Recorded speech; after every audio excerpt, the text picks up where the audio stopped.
आणि यानंतर थेट जाऊयात एबीपी माझाचा विशेष कार्यक्रम माझा विजन. भास्कर जाधव बोलतायत. मग पक्षांतर्गत त्यांची नाराजी असो, ब्राह्मण समाजाविरोधातला त्यांचा राग असो, की विरोधी पक्षनेते पदाची माळ 1 वर्ष झाली तरी गळ्यात पडत नाही याचं दुःख असो, या सगळ्यामुळे भास्कर जाधव जी को इतना गुस्सा क्यों आता है असा प्रश्न पडू लागलाय.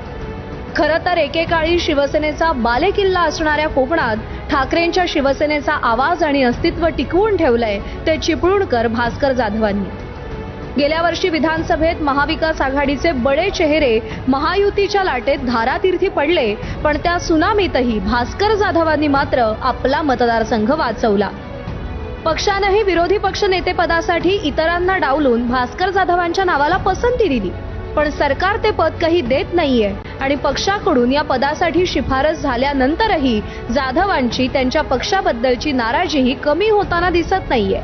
नुकत्याच पार पडलेल्या नगरपालिकेत तर त्यांच्यावर थेट विरोधी उमेदवारासाठी काम केल्याचा आरोप झाला आणि त्यांच्याबद्दलच्या पक्षाला सोडचिठ्ठी देण्याच्या चर्चा पुन्हा एकदा सुरू झाल्या. 2019 साली राष्ट्रवादीतून भास्कर जाधव स्वगृही परतले तर खरे, पण आता नाराज असलेले जाधव ठाकरेंचीही साथ सोडणार का असा प्रश्न वारंवार पडतो.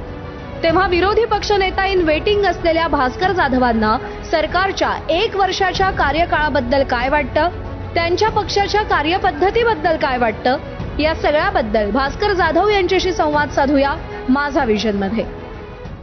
तर विरोधी पक्षांचा चेहरा, विरोधी पक्षाचा आवाज